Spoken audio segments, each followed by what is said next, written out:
Now, this year, ITV is celebrating its 70th birthday, and over the next few months, we'll be delving into the archives to find clips you've hopefully never seen before. Well, tonight we start off with the birth of Granada TV and Paul Crone reports.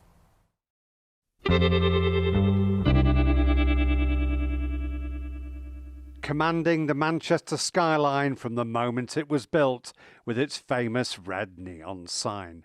The vision came from brothers Cecil and Sidney Bernstein, who owned cinemas and theatres before applying for the ITV licence in the north. In 1955, the plot on Quay Street was just waste ground, but within 8 months, Manchester had the first purpose-built television company in the country. By the mid-1950s, there were over 10 million TV sets in homes across the country. The founder of Granada, Sidney Bernstein, was convinced that together with the fact Manchester was famous for its high level of rainfall, people would stay inside and watch the telly. The plan would work way beyond his wildest dreams. Are we going to be able to see any of your particularly northern programmes? I think that what Manchester sees today, London will see eventually. Opening night was May the 3rd, 1956, with comedian Arthur Askey bringing a new style of broadcasting to our screens. But you don't live in Manchester. You haven't got a nice frock on like me. Look, I'll change. I know you. Oh, so with the I got 2 cameras, eh?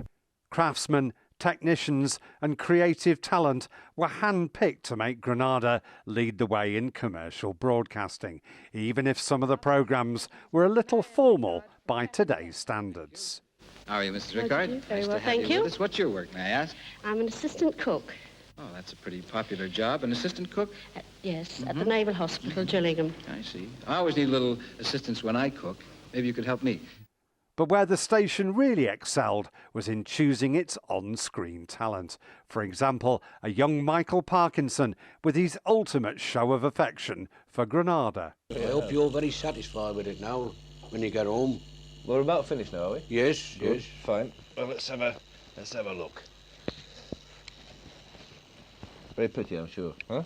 And people we would come to love and adore on our screens would always be one of the broadcaster's biggest strengths. Actor Jeremy Brett played Sherlock Holmes. It was made right here, and if you look carefully, you'll see an iconic leftover.